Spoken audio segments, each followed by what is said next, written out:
So, what we are here for is to get input from community, to get input from the people in this room and the people who are watching online.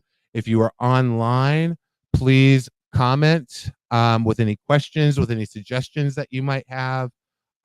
Please know that we have people monitoring we have people monitoring both of the live streams, and so any questions that come up, any thoughts, any suggestions, any ideas that you want to put forth, you can do that. We will also that's it for now. So we'll just start out with seeing what folks want to talk about. We're trying to get our screen going because we did have some ideas about just some overall themes, but we want to open the floor now to anyone. And is somebody going to be Meg or Jess? Can you take the mic around? It's here in the chair over here. Anybody who has anything that they would like to address, bring up, any questions you'd like to ask, any suggestions you'd like to make? Now is the time. Raise your hand.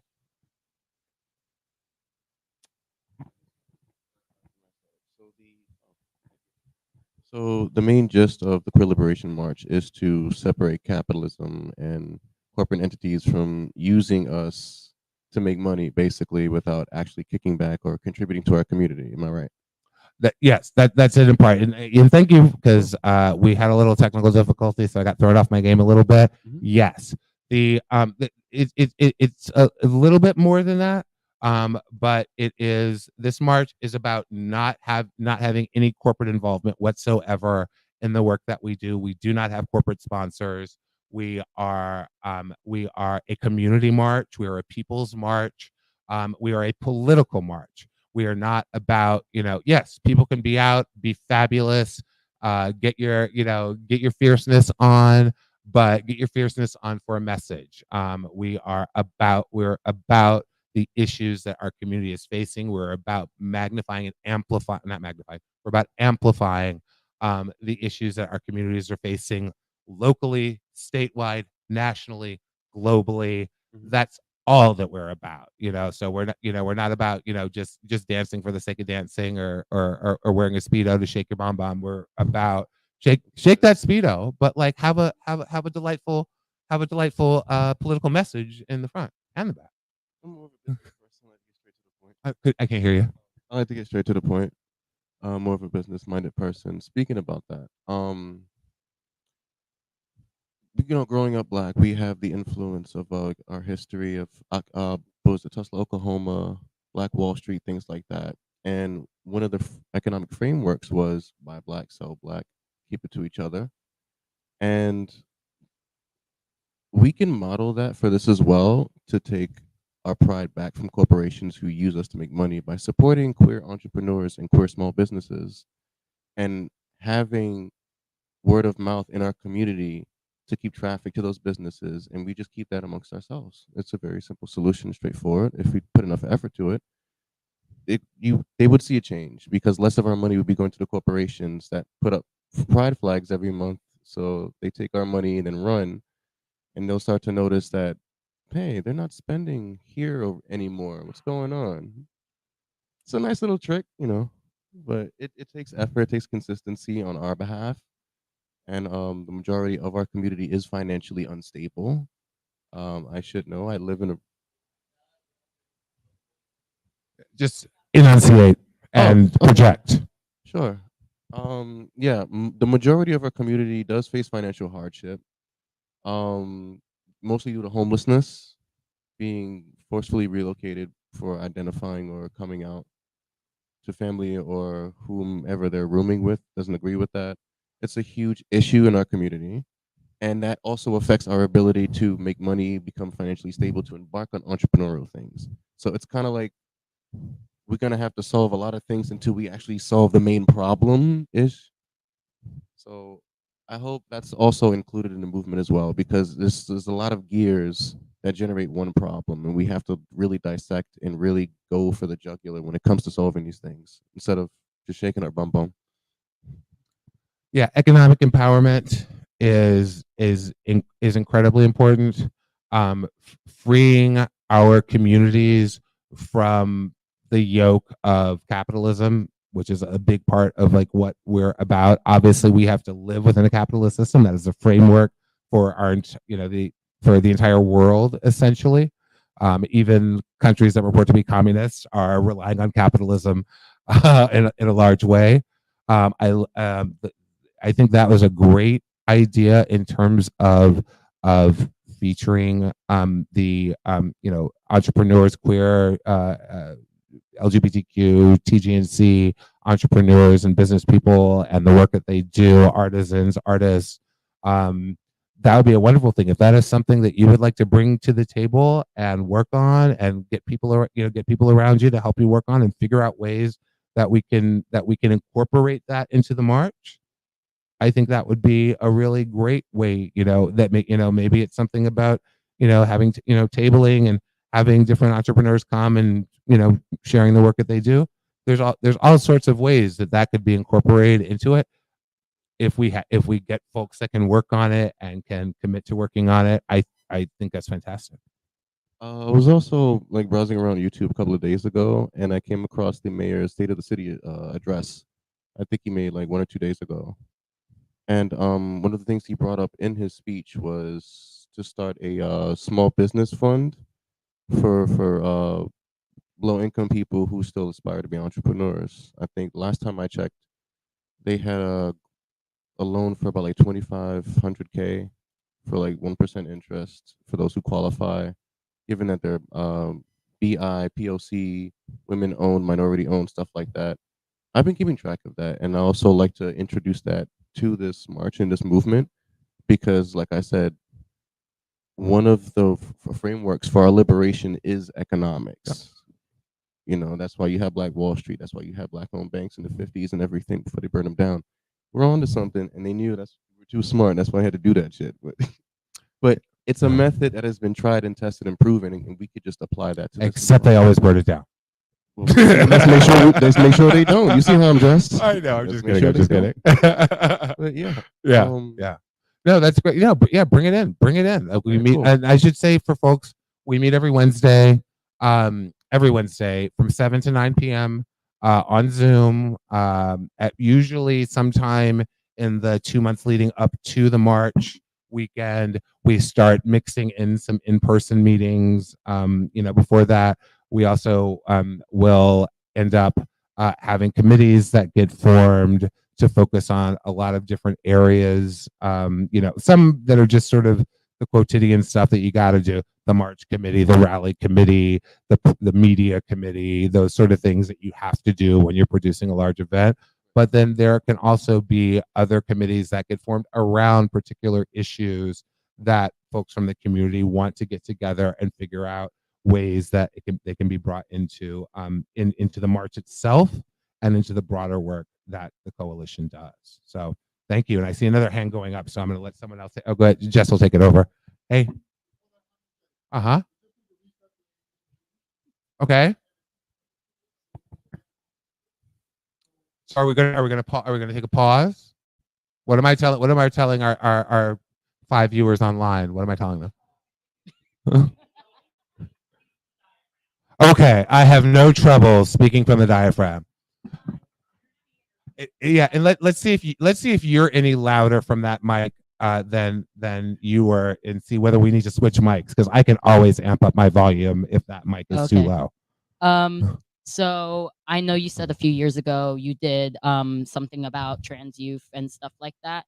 I think also it's still important to emphasize that because I'm someone who works in a public school. I'm very involved with um, public school committees and settings, and it's happening in New York City. And I'm from East Harlem, and especially in that community, they try very hard, but it's still just the stigma of it's a very big Hispanic immigrant community, and there's even within the schools, there's not really any specific rules regarding queer students and how the teachers really don't know how to handle um, queer students. There's guidelines and stuff, but even with the bathroom situation, there's no.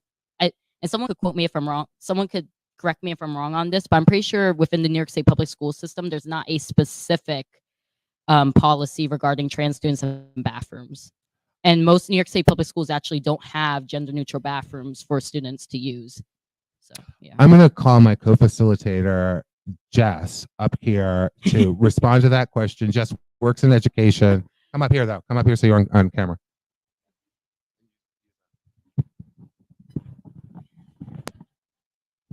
I was also going to bring Meg into this, who's a DOE teacher. So I serve on Community Education Council 4, which is the local school board in East Harlem. Asher is actually a friend of mine, and Ethan there. They teach my kid in our after school program. So I really want to see more Gen Z young people. I'm a lot older than I look. The energy of a lot of the conversations I have with Asher and Ethan, like, literally reminds me of me 20 years ago. And like now, sometimes I get scattered, I get off topic or whatever. But a lot of our young people are literally being persecuted. And I mean, I'm talking like 6 years old, 7 years old, 9. And teachers, although there are DOE policies where they are supposed to have a safe, inclusive environment, and there's a curricula for educators that like exists that principals are supposed to give to the children, but like it's kind of per school if they apply it. Yeah, it's in the atmosphere floating around somewhere. Young people, children, teenagers, young adults, the suicide rates, as all of us know, are very high. And I really would love to see us emphasize this year this younger demographic. And it also plays somewhat into what you were saying, because a lot of young people are starting their own businesses. They're kind of saying fuck capitalism, and they're banding together and they're doing a lot on the ground. So I think it would be good with some of what I'm hearing here. We've got education discrimination, we've got economic discrimination. These might be some things we can try to tie together as we think about the theme of this year's March. Also, Meg, do you want to comment somewhat on education, youth, bringing in young people, or yeah, if you want to comment, because you're literally an educator in this system.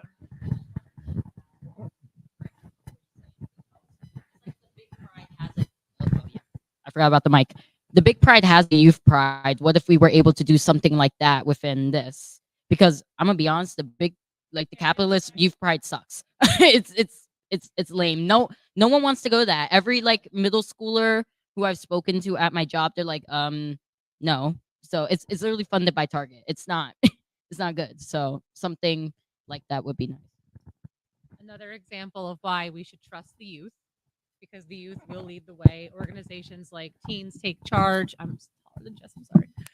Yaya Network, all of these great organizations, because people sometimes have this misconception that because we're like not in the South, that we're in New York City, that we have all of these great protections in place. And I can tell you firsthand, as a 13-year vet of teaching 11 years in the DOE, that is just simply not the case. I also teach in Harlem, and every day it is a fight to, even in my pre-K room, have books about gender, have books about different families and things, because parents come with this fear that you're indoctrinating kids, that you are talking about all kinds of very like inappropriate things with them. And so the fact that that conversation is still ongoing, and the fact that like administration at best is just ignorant and will just let you be the one to guide the conversation, but at worst will shut it down and just tell you that it's harmful.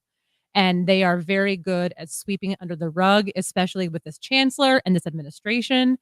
And I will also end by saying this is why we should end mayoral control of schools and bring democracy and community back to the people, back to the schools who matter. Thank you for my 5 minutes soapbox. Thank you, Megan. Thank you, Jess. And we're gonna pause for a second. Oh, you're just asking me to speak loudly. Okay, you want me to speak loudly? I don't know if I can do that. I don't know if that's within my wheelhouse. Anne, yes. Oh. Oh. Bring the mic to Anne, and then we'll go to Mariama. I'm sorry.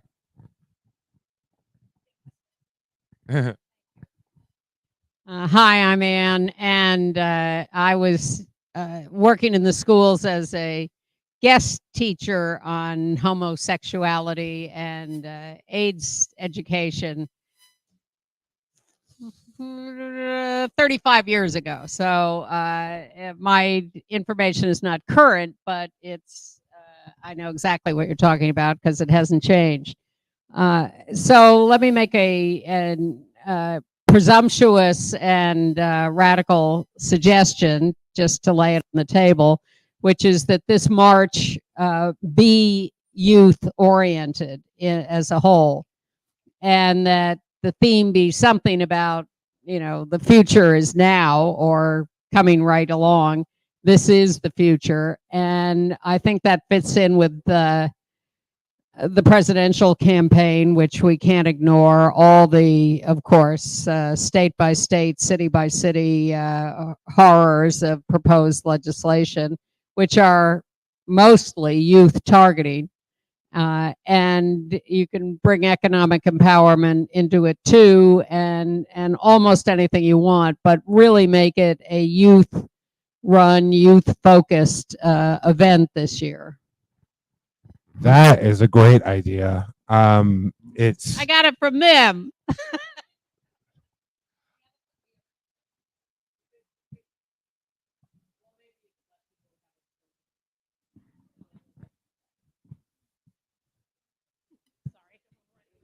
okay.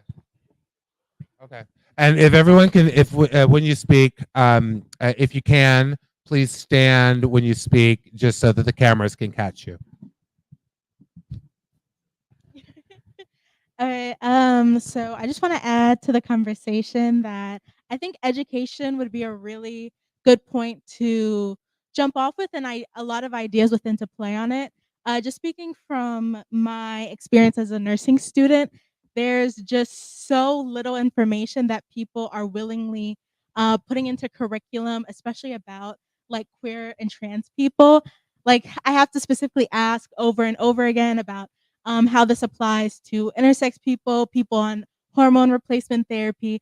So even beyond just in like elementary, middle, and high school, we're seeing like kind of a wipeout, and then replace like a unit in a random class that's supposed to be small but cover every single topic. So I'm all for like playing around with education, how that plays. And I think a lot of people that I know are also talking about like broadening their education about what are queer issues, how does all kinds of oppression affect queer oppression as well. So just my cosign. Thank you, Mariama. And I'm glad that you brought that up, because one thing that we're seeing in this country right now are these attacks on DEI, on diversity, equity, and inclusion. And what you're talking about in terms of the medical educational system, that's exactly what DEI is. That is an example of what DEI is. It's recognizing that there are a multiplicity of existences in the world, and that if you are going to be a medical professional, that you have got to prepare yourself for all of these different types of people that you're going to be encountering, all these different types of bodies, all these different experiential types, all these different these different histories, and that like there's no such thing as a single standard human being. There are a wide variety of human beings, and like you hear that in terms of sexuality, of gender. You hear it in terms of race. You hear it in terms of disparate treatment in all of those areas. So yeah, that's like I'm glad that you brought that up. Is that Keto with their hand up? Hey, Keto. Yeah, hi. Hey, everybody, I'm Keto. I was a part of the first and second marches. And since then, I've been traveling a lot and spending a lot of time with indigenous people and participating in climate movements and really like sort of stepping outside of New York for a few years. So like looking back on this place that I love, I'm thinking a lot about I have thought a lot about how rare and beautiful and special our community here is, like to be living in this historic place where like Stonewall happened and sort of the ripples that come out from a community like New York. And you know, I think like many people, it's another moment of being in the streets a lot, thinking about the impact of what this place has on the rest of the world and like what are like I don't know, just like how things are moving globally. Like there's a lot going on in the world and people's movements. There's also like elections. It's like, okay, so the first thought that came to me was something around people and us as a people's march and what it means to be a people's like to be people, like as queer people. I'm like, oh, it's the queer people's march. I'm like, oh, okay. The next thought I had was around love and about leading with love and about really centering love and joy as the vibe that we're trying to put out, because I think that's really needed. And I think that's a beautiful part of queer movements is that it is a movement about love and how we love each other better and sort of like putting that out as a vibe, like really holding love and joy as how we're moving, as opposed to like there are things that we are angry about and there's a lot to be upset about, or there's a lot of mourning and grieving happening in the world. But I think centering ourselves in love and the day of pride and that weekend of love feels nice. And then I love what everybody's speaking about with young people. I think a lot about generations. You know, also like the first one that we worked on was the 50th anniversary. It was Stonewall 50, so there was a lot of history. And there was a lot of thought then too about I remember like busy making a sign that said we march with our dead, and we were thinking about how we bring spirits into it, and you know, with puppets and different things that we make to bring to sort of honor the losses but also move forward. And I don't know, just something intergenerationally, like if there's a focus on youth, I think also like finding ways to, and then that loops me back around to thinking of ourselves as people and people that go through cycles. So there are the young people and then there's these different generations that are within our queerness. And I don't know. It is a bundle of stuff and it's not really clear, but this is like the kinds of stuff where my mind is at. And like back to the people's movements and aligning ourselves with people's movements and marching as a people. You know, a lot of people there's things that governments are doing and there's things that people feel about what those governments are doing. And so I think sort of like leaning into that feels like a thematic direction. Yeah, leading into the world that we want, not the world we're trying to escape. Yeah. Yeah. And like bringing it about And like bringing about through love and and joy support. and like dancing our way Yeah. into the future kind of a thing. Yeah, I love that, you know, and that, yeah, because you know, the new stats that just came out about Gen Z being the queerest generation ever. It's tremendous. But also Now, like mind you, what that's because a lot of older generations, you know, had to live through AIDS and bad also- medical care and but also like what lost a lot of pride looks people. like in other cities and also what pride looks like in places where there can't be this much pride, and like how rare and special it is that we're able to turn out like 50,000 people every year to like dance in the streets together for this. You know, there's something like what message are we sending with our bodies and with our art and with like how, you know, how we're coming together. Thank you, Keto. Any other thoughts or shares or anything from online, Jeremy? Nope. Any other thoughts, questions, comments? Did you have another one, sir?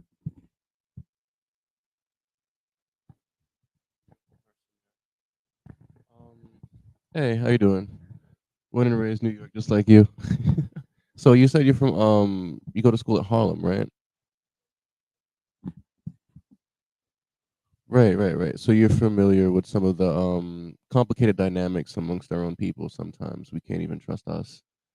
When that's not necessarily the majority of their fault, which I'm trying to pass down to you, is that you got to be able to see through that, because a lot of Hispanic communities have a very Catholic background due to colonization. A lot of the ideologies of Black Christians and so on and so forth. came from colonization. When the Arabs colonized Africa and gave them Islam, when the Europeans colonized South America and Africa, gave us Christianity, and so on and so forth. So I know sometimes you'll run into a moment where you expect your own people to embrace you based on that, but because of other differences as well, you might get let down. But I'm just telling you, as an older person, you got to see past that, because what was done to them to project phobia towards you, and I know it hurts sometimes coming from your own people when they do that. It was taught to them, and we kind of have to understand them for them, if that makes sense. Because I went down that route, and it's a very dark place to be. So I just don't want you to go down that route, or anyone else who's younger experiencing that doesn't know how to navigate that psychologically. Okay. Mike.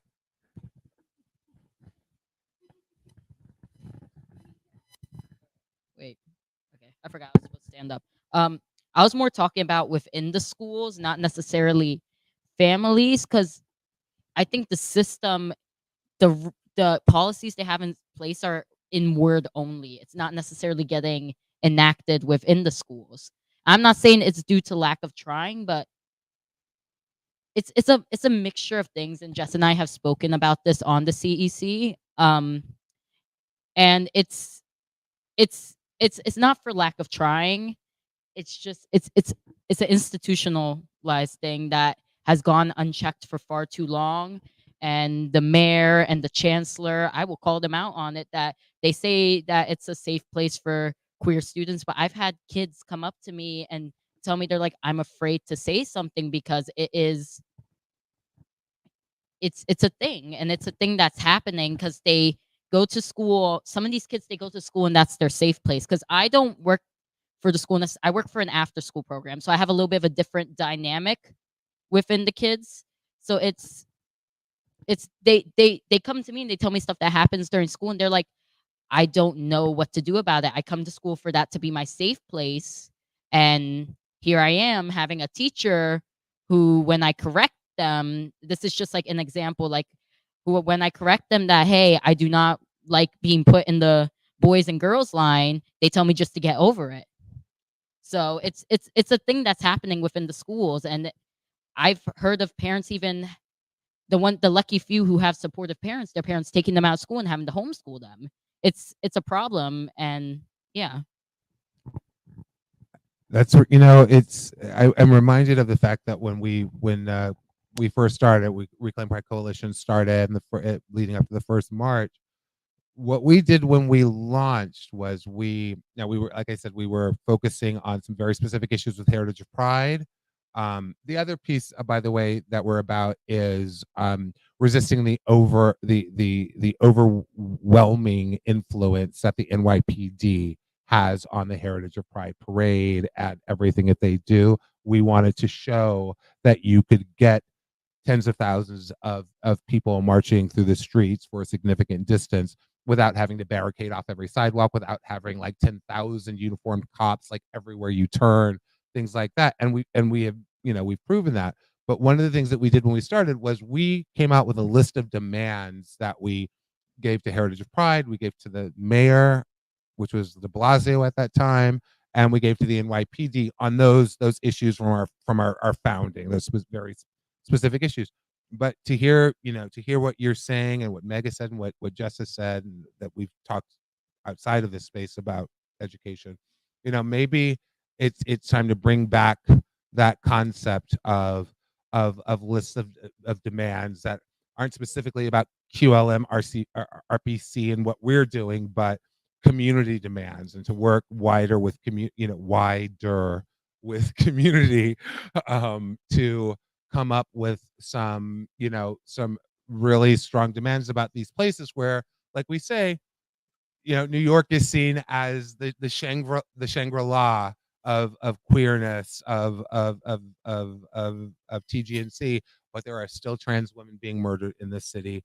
There are still people being discriminated, in employment. There are still, schools that are mistreating queer and TGNC students. So maybe that can be a part of leading up to the march and messaging in the march and sort of, drawing a line in the sand and saying you've got to pay attention to these issues, those of you who are in policy making positions. So it's things that just key up in my head. Any other thoughts anyone would like to share? Hey. Your name is Anne, right? Yeah. I really liked Anne's idea because it encompassed what we were saying, the future is now, encompasses youth, it encompassed what you were saying earlier about economics and stuff. It's about building a future for people and not necessarily like it's broad enough that like everyone's included, but it also targets some of the stuff that we were saying before. So Yeah, I think it's great. What's the real important part though is, like Ann said, is having young people's voices in and energy in the room creating it, because it shouldn't be a bunch of 35 to 60-year-olds like saying, Hey, don't leave out the old people.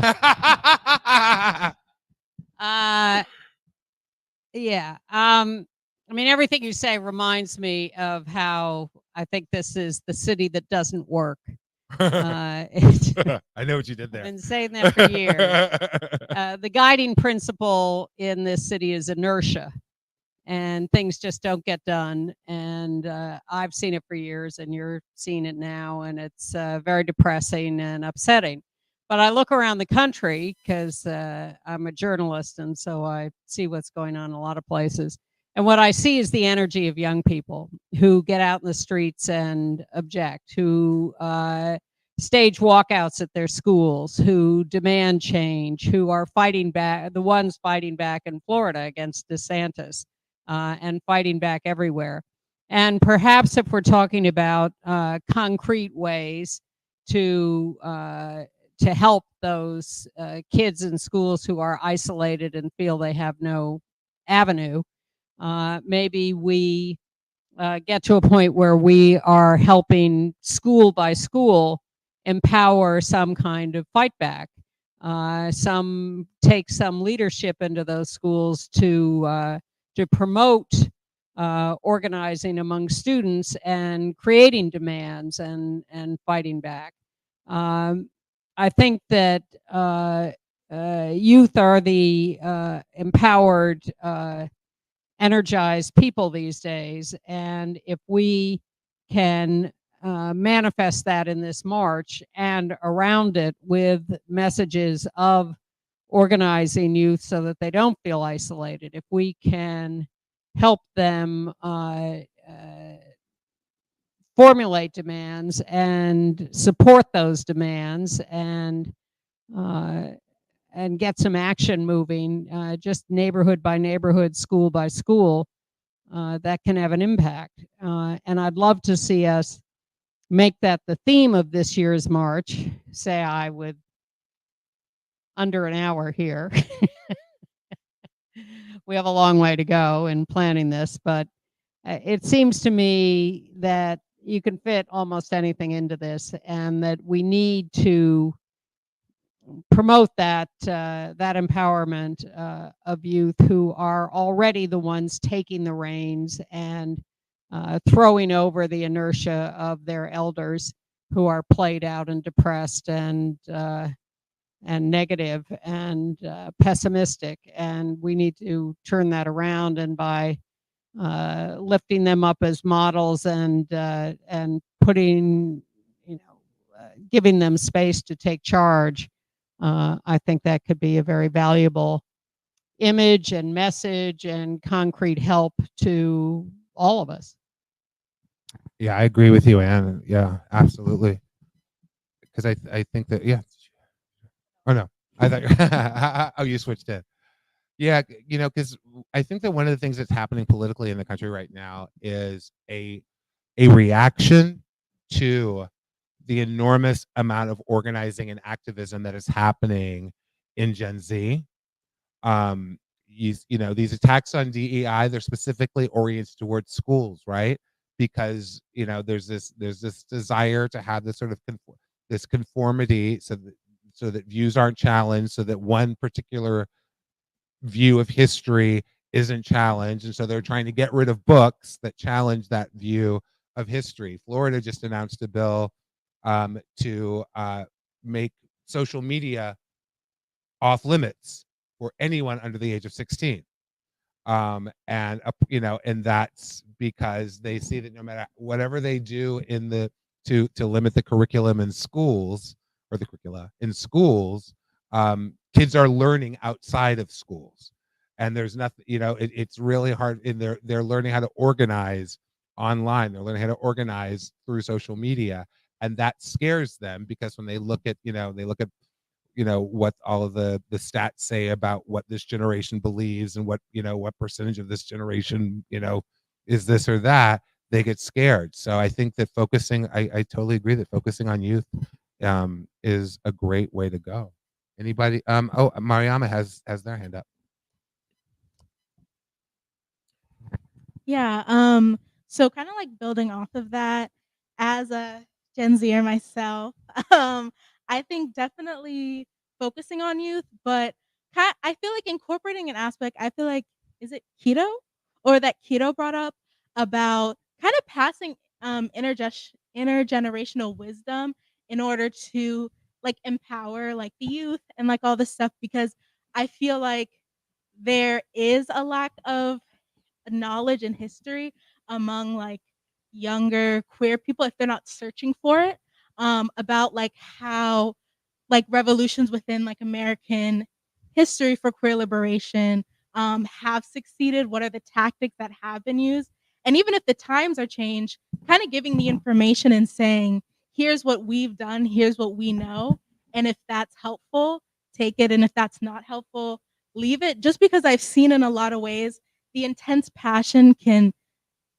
sometimes lose direction, I feel like. And I think it's difficult with social media because so many people are talking, but sometimes it's hard to give like direction for all everybody's saying. So yeah, so something about like passing the baton, passing on wisdom, and really letting like, the youth, me included, I guess, um, use that and apply with like what we know about how we're interacting with information, how we're interacting with social media. Thank you, Mariama. With love, with lots of love. I agree with like the passing the baton idea, because I love the emphasis on the youth, but I think it's also important to show that queer people can grow old, and it just doesn't end in youth, that people can grow up now. And like, we were talking to a, not gonna say elder, they're not that old, but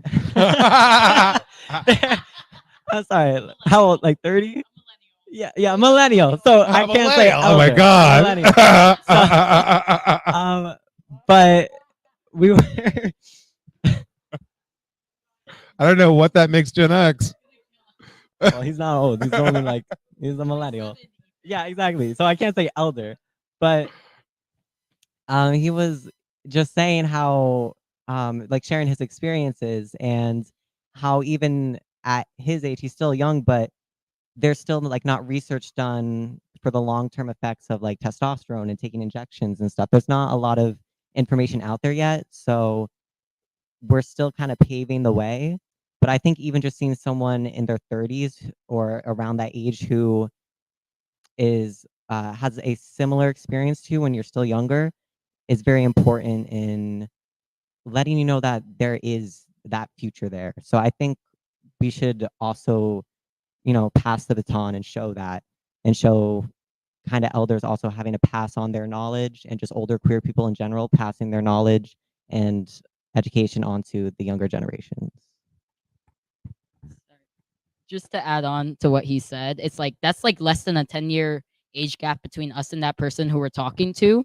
And then us with our kids at work. They're like 8, 9, and even the like middle schoolers, we're in college, we're 19, and it's even like our experiences are so much different than theirs. Like they grew up knowing like everything that's going on because they see it in the news, they see it in social media.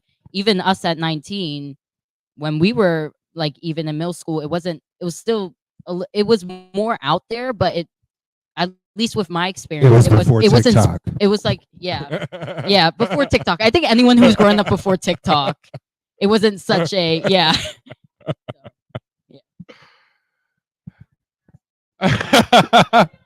But no, I think these issues are really important, especially when you speaking as a cis gay man, um, we lost huge swaths of multiple generations, in the years from from the early 80s through to the late 90s, and a lot of and a lot of people became insular, a lot of people, and we had to deal with all the societal stuff that's like, stay away from my kids, you pervert, and so it was there were a lot of different issues that were sort of coming together at at our generations, at the boomer generation, at the Gen X generation, that kind of put up a wall in a lot of ways, for men particularly, in that in terms of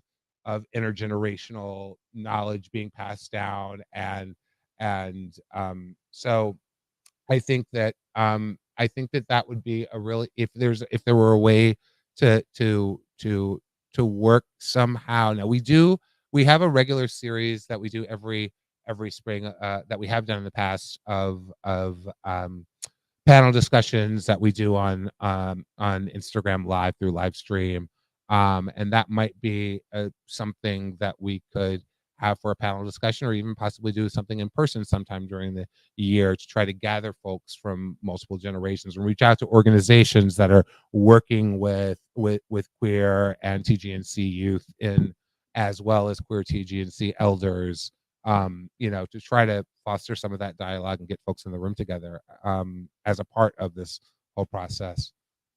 Any other thoughts that anyone would like to? I mean, I can stand up here and quote poems if you. I don't know if I have any, but I'm really like feeling this intergenerational vibe, and I'm tail end of Gen X, kind of elder millennial, but not really. And like they call us the AIDS orphans because we were the ones that grew up. Like I graduated high school in '94, and so like Closer. I did not have queer elders until I was in my 30s, and then people reappeared. And so I do think, and there's something that has always been beautiful to me about this room of people here, and I feel like it's really emerging tonight that this is an intergenerational room of organizers from all of the queer generations show up for Reclaim Pride. And so yeah, and it's also funny that like the elders in the room were like, it should be about the youth, and the youth in the room were like, it should be about the elders. Run with. There's a chasm we're all trying to bridge. Anybody else? Anything online, Jeremy?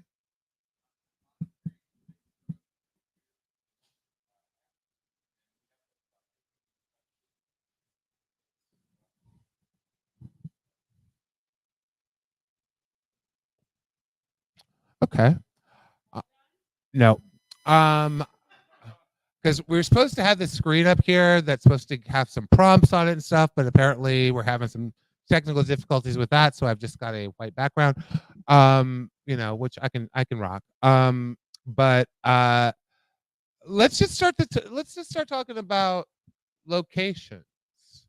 Like, well, first of all, I know a lot of you, but who here has participated in a queer liberation march in the past? Who's marched in a queer liberation march?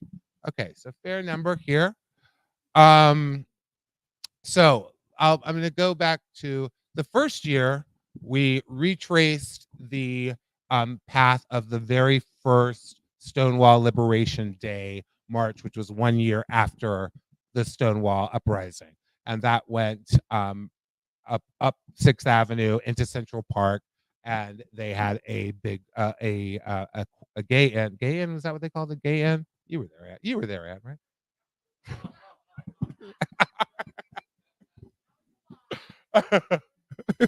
I know you weren't there yet. I'm sorry, what did I say? Christopher Street Liberation Day. Yeah, so they had which was a BN, which was like an old like woo woo 60s thing. And so we did that. We couldn't do it on the Sheep's Meadow because the Sheep's Meadow had different rules. So that made us make it 20 blocks higher on the Great Lawn, which was a really, really long march. But we did it. The second year, that was the one that we very quickly brought into being after everything happened with George Floyd. And so we decided, since we were focusing on the way law enforcement is interacting with our communities, that we should start down at Foley Square, which is where all of the federal courts are. And so that's where we did that one. In 2021, like I said, and wound up in Washington Square Park. We started in Foley Square and we wound up in Washington Square Park. The first one we ended up. The third one was 2021, and that was our like happy year. We were like, oh, everything's fine. We didn't give a subtitle. We were all flushed with the joy of the Orange Menace being gone, and we started at Bryant Park and we went down to Washington Square Park. 2022, we were dealing with abortion laws being with our existing reality of abortion having been overturned. So we returned to Foley Square and the courthouse and marched up from there. And then this past year, again, it was because of legislation and laws being passed against trans youth and trans people and gender nonconforming people all over the country that we again started from the courts down at Foley Square and went up and ended at Washington Square. So, we've done the same route 3 times, and then we had 2 other routes that we did, but 4 out of the 5 have ended at Washington Square. One thing about Washington Square, even though we've done it 4 times, last year, like we just sort of ended at Washington Square. We didn't have any programming. We didn't have anything scheduled there. We're just like, that's goodbye. One of the things about Washington Square is for years it has been it was kind of one of the 2 alternatives to Heritage of Pride's thing that people in the city did who did not want to be surrounded by police and boxed in by barricades and waiting 8 hours to watch a parade go by. A lot of people went out to Reese Park, to the beach. A lot of people went to Washington Square. So Washington Square was already a locus point on Pride Sunday, and then we just added tens of thousands more people to that, and it's crazy and chaotic. And yes, is very crowded on Pride, and it becomes a little bit of a safety hazard when you can't really walk around people. Like, I'm not saying it's like because everyone's chilling, but it's I'm thinking if we're like thinking of ending something there or doing any type of programming, it's not the safest spot, because once you accumulate that amount of people, then the NYPD will show up. Yeah. And they have. Yeah. They attacked us 2 years in a row. Two. No, and that's why I'm bringing it up, because we've sort of had this default to Washington Square because there is so much symbolism. And if you don't know the video of Sylvia Rivera calling out all this, all the cis white gays at the Arch, it is iconic and not in the way that everyone says that everything is iconic. That one actually is iconic. And so it's an easy go-to, but like I'm throwing out that maybe we can think about something else. In Samantha. Yes, Washington Square is iconic, but putting my Marshall hat on, please don't make me take that bus down 4th Street again. No, I mean it's like I know. that last 20 minutes of the march, getting people off of 6th and into the park. That is terrifying. It is so stressful. I am so thankful there was that at least so far I've never seen any video of me in front of that bus trying to clear crowds. I was just afterward I was going home, I was like, oh God, please don't let anyone have recorded me, because I was like running around like a maniac trying to like get people out of the road. There's a big bus coming. Do you not see this big bus driving this way? Why are you still standing here? Thankfully, Paperboy was doing like a dance party and like was willing to use their PA. Yeah, the sound bus. Yeah. I had to, like, ask, can I use your mic, Mr. Music Bus person? Oh, that was crazy.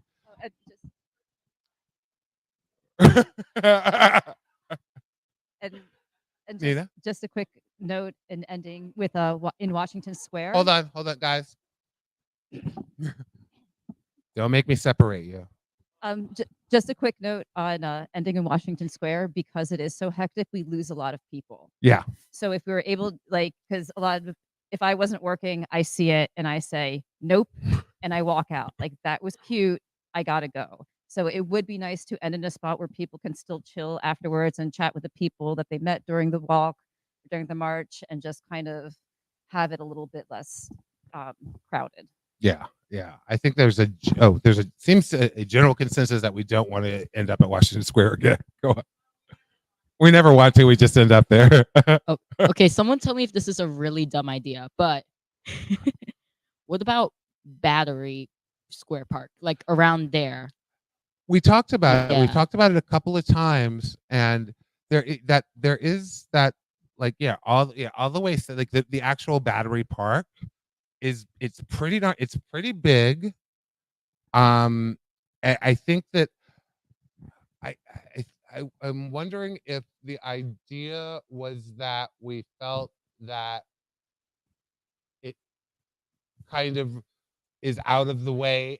That it was too isolated, out of the way, not like, because one of the big complaints that we had going into the first year was the fact that a lot of us Gen Xers and older had seen what had happened with the Heritage of Pride Parade, which used to start way up in the 50s on Fifth Avenue and go all the way down to the West Village, after passing the Stone Wall.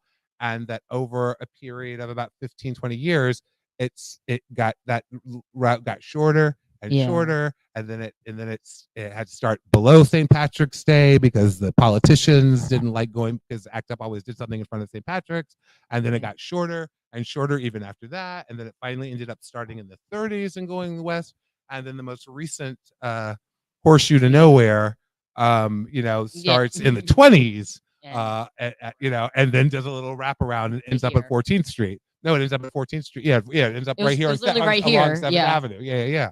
And so like the idea of sort of going from Foley Square to Battery Park, it just felt like we were kind of going back on what we had done before, said that we wanted it to be visible and out into the world. My thinking behind it was, what if we started like the Washington Square Park area, because you could pick people up over there, because a lot of people are already over there, and then go down to Battery Park, because that's not too far of a walk. You could see the Freedom Tower from Washington Square Park.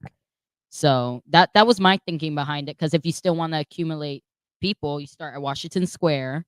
Maybe around that time, the Heritage of Pride Parade is still kind of happening, like people are trickling in, and then go to Battery. That's an interesting idea, because so that the Heritage of Pride Parade usually steps off at noon. I think last year they stepped off 1 hour earlier for some weird reason, but the tradition has been that they step off at noon up at 27th and 5th Avenue. What'd you say? Oh, maybe it was an hour late.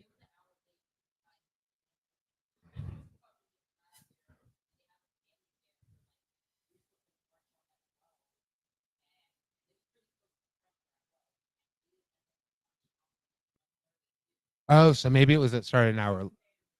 Yeah. And so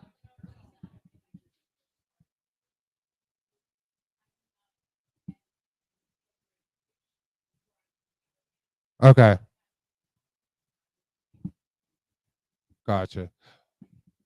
But so then the question then becomes, so if because it's like, even if it starts on time, like even if you're just like starting like 3 blocks away from the start, like it will take an hour and a half, and it'll be at least a half an hour longer than they told you to expect to start marching always. I think but So the idea being that if we start at Washington Square, which is a cool idea, one of the things that we've had to do, what we've kind of always said that we're going to do for a couple of reasons, is to start our march later in the day, and that was for several reasons, to make it easier for people who are coming from way out on Long Island or coming up in from Pennsylvania or out in New Jersey or whatever, to be able to get to it, be able to get in without getting up at the butt crack of dawn. Another was that we didn't want the entire march to be going when the sun's like at its apogee. So sometimes we start a little later because of that. But the first year, because that was the one and only year in which we actually did negotiate with the NYPD, because it was 2019. And they demanded that we start 2 hours earlier. They actually demanded that we start 3 hours earlier. Yeah. Like, no, to Anne. Sorry. I know. You hear Anna, you don't think she needs a mic. Sorry. Well, the first year you called a negotiation. It really wasn't, but we did talk to them. But we were going to cross 10th Street and cross 7th Avenue, and the Pride Parade was eventually going to go up 7th Avenue, and they were terrified that we would have some violent clash, which we had no interest in, but we couldn't convince them of that. So they made us start at like 9 a.m. And which so meant that we started at like 9:45. bad enough. So the trick is what we've done since is avoid the Pride Parade route. We come close to it, which is fine, but we have not crossed it. So I think if we started at Washington Square Park, we could, and we just need to move south or east or north or whatever, just not crossing the Pride Parade route. It stays north of 8th Street, essentially. Mm-hmm. They're not going to be anywhere near 8th Street for a long time. We can start at noon. That's a beautiful or thing 1. because they start all the way up in the 20s. Like the very front of the march doesn't get down to the area around Washington Square until like at least 1:30. 6 p.m. But the one thing I'm going to throw out is that it is that because of the fact that, like we said, Washington Square Park becomes this locus on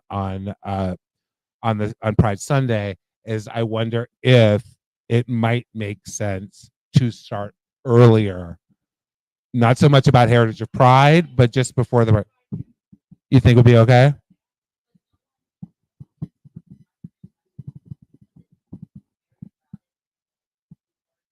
Okay. Off of the Heritage of Pride Parade, right? Okay, so if we could start at noon and or 1 or 2. Yeah, exactly.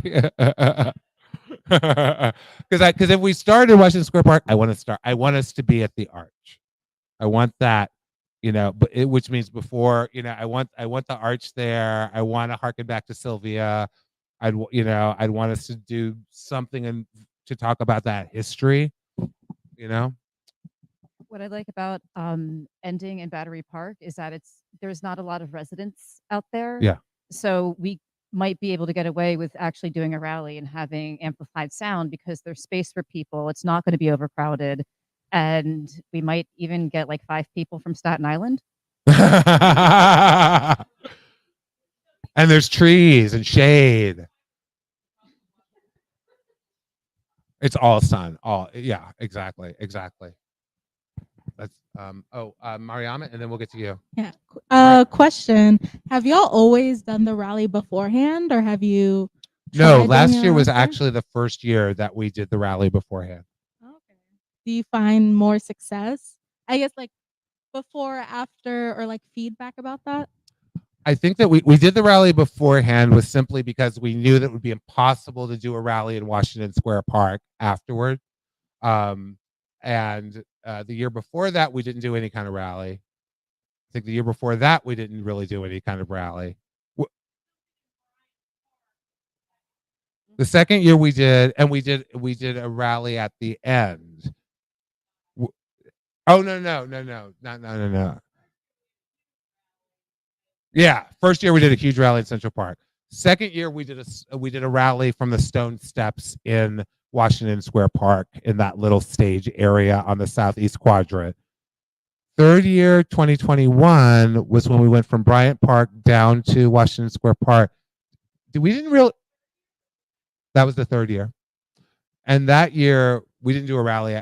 We wanted to do a rally, and we got down to Washington Square Park, as forgetting the fact that we were able to get those stone steps because it was COVID year, and so the city had canceled all planned events through the end of June, so there couldn't be anything slotted into that little stage area in Washington Square Park. And so we thought, oh, we didn't think about that, and so we're like, okay, we'll just use those same stone step stage. And we got there, and there was a comedy festival happening on them, and so we ended up not having a rally at all. And then so last year last year we had the rally in Philly. Well, we had a little we had a oh no, I guess yeah, we had a light rally. Oh, that was the other. And sir, did you want to you had your hand up for a second, right? Sure. Hold the phone. Well, my name is Isaiah. Currently rooming with Uncle back there. And I've been pretty much under his wing. He's been teaching me a lot of things, introducing me to a lot of movements like the Queer Liberation March here. So one question I wanted to bring up, since the main topic is location. Me, I'm a little bit of a rebel. I like smoke. So the whole point of really just making ourselves present as a collective, I agree with, but we're doing spaces that are already too known for it. It's not really ruffling any feathers or doing anything new, like Washington Square Park, Union Square, all these places, especially for us as people of color who come from communities of people of color. That is still an issue in our communities, the phobia that we get. And I think it'll be more direct and it will send a message if we host more of these things in the thick of our neighborhoods, like Von King Park by Tompkins, or stuff like that, or Mother Gaston, because there are lots of queer people in those areas that have to sneak out and come to Washington Square Park and then act hood when they come back home to be safe. No, it shouldn't be like that. They should be themselves wherever, especially being that it's our own people. That should make us even more embarrassed that we have to do that. Why not host it in the thick of it to let people know, no, we are here, and if we're gonna be about our people, then we need to act like it. So these events in our neighborhood shouldn't be a problem, and we should ruffle some feathers. Why not? People ruffle our feathers all the time. There you go. Yeah, I will say that I guess it was in 2020 when we were very hurriedly trying to come up with something, in that month between May 25th and June 28th or whatever. We talked about possibly doing a march going north up to Harlem, and we reached out to some of the queer organizations that are based in Harlem, Black and brown queer organizations that are based in Harlem, and they felt that we kind of got a kibosh kind of thing. We kind of got we do Black Pride at this time. We do we have our things that we do, both around in June, and then Black Pride happening later in the the Bronx later. That they didn't want these sort of downtown queers like coming up, even though we're from everywhere. Yeah, no, I get you. Just as someone who is involved with the community board of my community, there is a lot, especially within Harlem and East Harlem, there's a lot of stuff happening in June. Like there's East Harlem specifically, we have the Puerto Rican Festival, the Children's March. It's very hard to organize in some of those areas, and even the Bronx. I think Manhattan is a good like downtown Manhattan is a good place because every train goes over there, so people could get there from anywhere in the city. And also, like, I'm only because it was my idea. The Battery Park. Battery Park isn't really a big, like you were saying before. It's not a big place that people gather for Pride, but also starting at Washington Square Park keeps the history, and then we're able to organize because we're organizing and we're um trying to be like, you know, my brain is I'm tired. I've been working all day. Um we're trying to like basically go against something. We also have to think about safety and logistics within it because we can't really help anyone if it's unsafe or and also to full on get our message out. Battery Park is a good it's a good place. No one's there. Yeah. We're able to basically be as loud as we want to be without anyone bothering us. I remember like a few years ago, I think the climate march when Greta I cannot say her Thunberg. last Thunberg came to New York. That was in Battery Park and that was It was lit. it was crazy. Yeah. It was crazy because it was like from as many miles as you can see, there was people Mhm. and there's space. And like I said, the shade is close to the water because June is June 30th this year. Yeah. It's gonna be hot. It's gonna be very hot. It's yeah. And,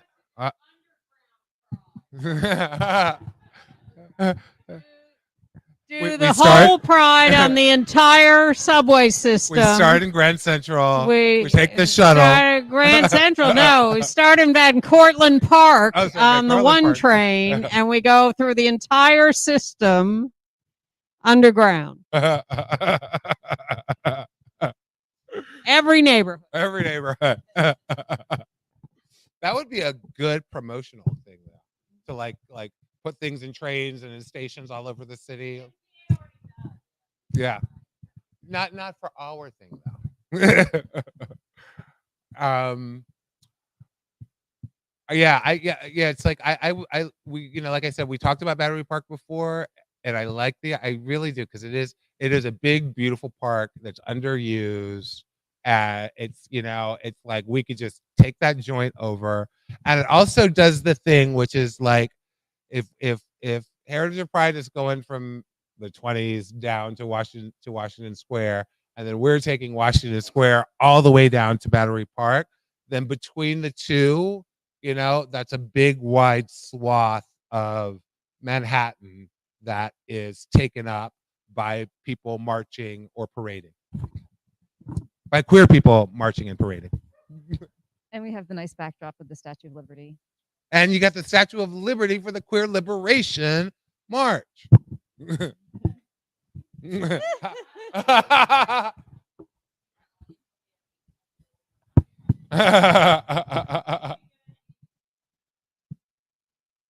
Oh yeah, we could do a banner drop.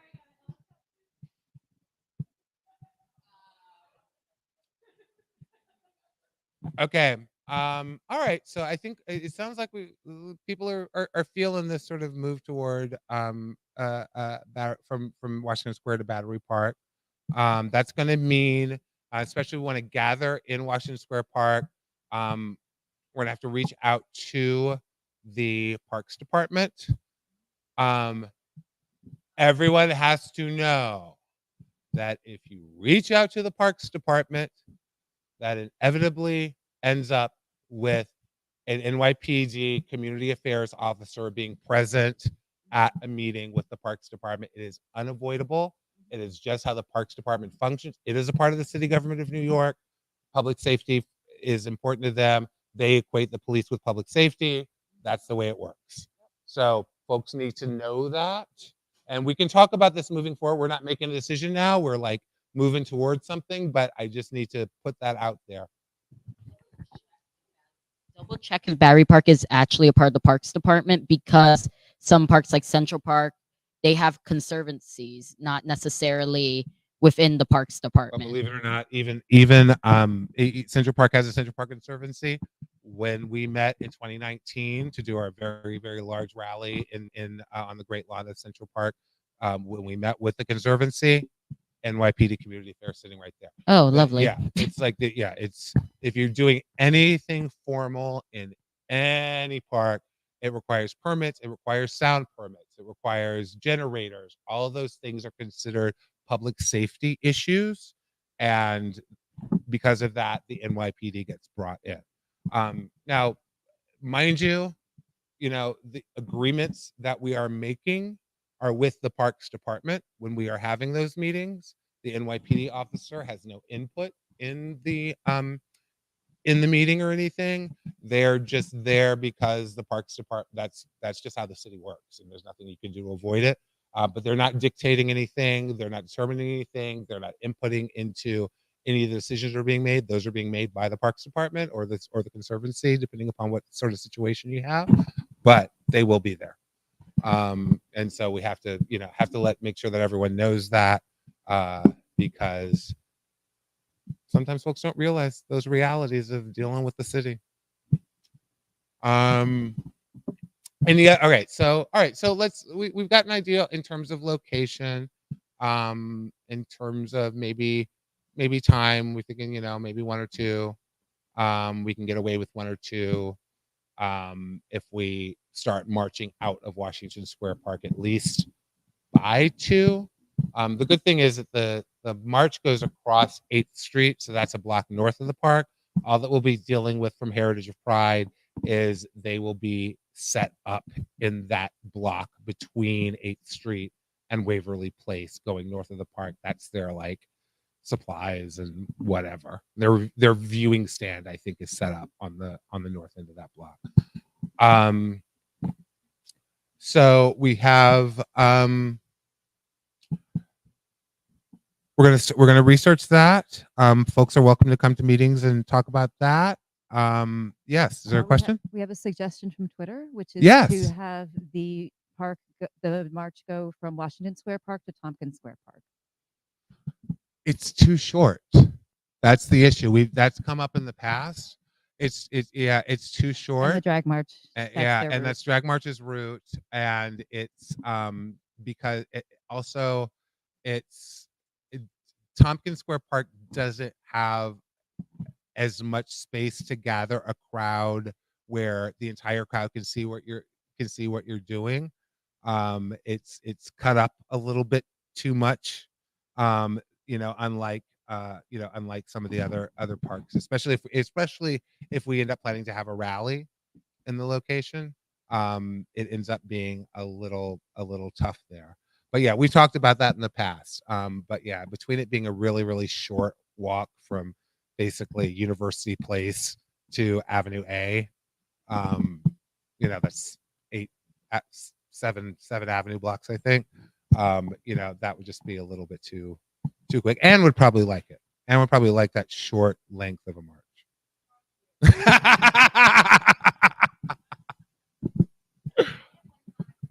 Hi. Yes, that is always key in what we they want to they're mentioning to us to always make sure that the route is accessible. And I'm glad that you brought that. I'm glad that someone brought that up. One of the things that we always try to do is to try to make sure that we're letting folks know about accessible subway stations that are along the route, so that if people can't, don't feel up to doing the entire length of the route, there's midpoint places where people can join into the march. This one will be a fairly long one, so we're definitely probably going to have a midpoint staging area. Maybe we'll use Foley Square, or maybe we'll use one of the other parks along the way. And we always want to look for subway stations that are accessible, so that we can highlight those to people that are participating. And definitely at whatever endpoint we get to, we want to make sure that it's fully accessible. And we'll have to do some on the ground scouting in Battery Park, so that we can figure out the correct routes to get into, so that folks in chairs, folks with any kind of mobility assistance devices will be able to manage that passing into whatever part. But thank you, whoever that was. Thank you. Any other thoughts on that matter? Hi.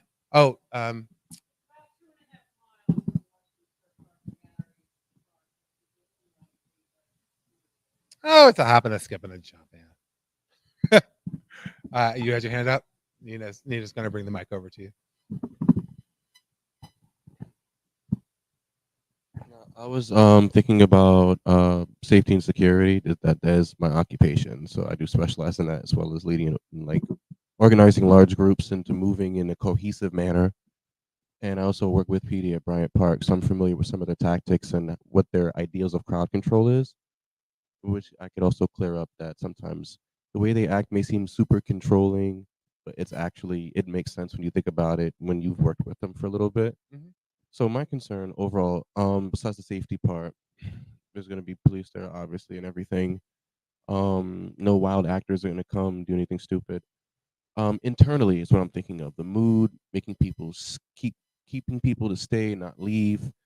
Would there be a way that we can administer who's allowed in and who's not? Because there are some loopholes where I've seen by women with straight men, and they're very phobic assholes, but they tolerate them. So, and they would bring their spouse to an event and then fuck up the entire mood, and everyone's looking at them like, what? And things like that. And what I'll people say have is, left, and we don't want people to leave because of that. what I'll say is our march is so large. It is, it is anywhere from 20 to 50,000 people, depending upon the year. And those are not the kinds of issues that we have had. The only kinds of issues that we have had with unwelcome presences has been there's one particular somewhat longtime activist who has some emotional issues, who likes to center themselves, and uh, came at the beginning of our march insisting to put their to be in the front of our march, and our trained marshals were able to handle that. We did have two situations at the Washington Square Arch where, for a couple of different reasons in 2 different years, police became violent, both in 2020 and in 2021. They were particularly unique situations, and they're the kind of things that you kind of even couldn't plan for. But fortunately, because we had marshals present both of those times, we were able to de-escalate significantly, and there weren't a lot. In one case there may have been one injury, but the other case there were just people sort of pepper sprayed, and in terms and then last year we had a particular political group that has gotten a reputation somehow for being transphobic. I don't even know the specifics on that, but they showed up in our at Foley Square, and the marshals were caught off guard a little bit by the reactions of some members of the community, but they stepped in and tried to de-escalate it, and sort of got people to realize that they were in a place that they weren't welcome, and that they should probably go. And that was a group of pretty much all cis straight political activists that had developed a reputation for transphobia within their group. So the kind of things with some bro showing up and acting out, that's the kind of thing that might happen in a gay bar when a woman brings her boyfriend to a gay bar to see their gay drag queen friend perform or something like that, and then the bro gets like, he looked at me funny, that kind of thing. That kind of stuff we haven't had to deal with. When we've had to deal with stuff, it's generally been more on that sort of political activist tip that it has been about like someone who doesn't know their place. And I think every year teaches you something new, and every year teaches you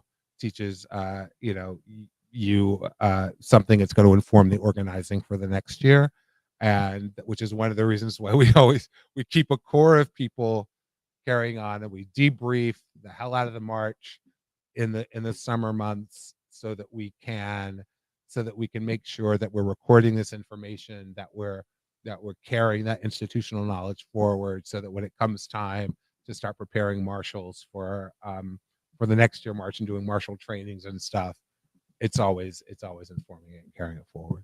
I'd be more than happy to pitch in, given my background and experience. That's amazing. So That sounds like, yeah. the more I can benefit, the better. Awesome. That's great because we're gonna need marshals. Fabulous. Thank you. Any other questions, thoughts that anybody would like to bring up?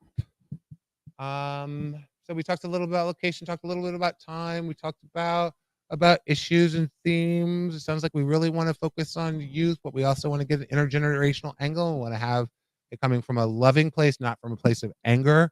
Those are really great starting places. We don't know what's going to happen between now and June, though, right? We don't know what those people in the black robes are going to do when they, say, "Here, see ya, I'm going to my palatial Martha's Vineyard home, or I'm going with my billionaire friends ranch out in the West Virginia wilderness, and you can't get to me now that I've said this." So think, we always want to remember that we're always going to be a little fluid. We sometimes have to, flip. We sometimes have to incorporate something new into an already existing paradigm that we've been working on. Any and all can happen, but this has been a great way to start the process. We encourage folks to sign up, to join, to come to our meetings every Wednesday. 7 to 9 p.m. And honestly, for the first couple of months, it's mostly like 7 to 8 or 7 to 8:30, unless we're getting ready for some particular big event in the interim. You can go to the links on our Instagram page to find where to sign up to become an organizer, and then we'll reach out to you and get you brought into the loop. But thank you. Thanks, folks, for coming here today. Thanks, everybody, for watching online. Thank you to our wonderful ASL interpreters. And we'll see y'all out in these streets.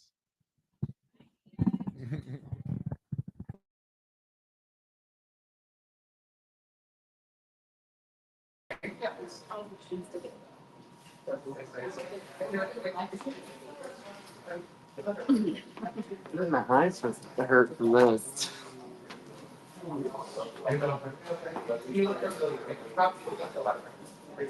It's the light.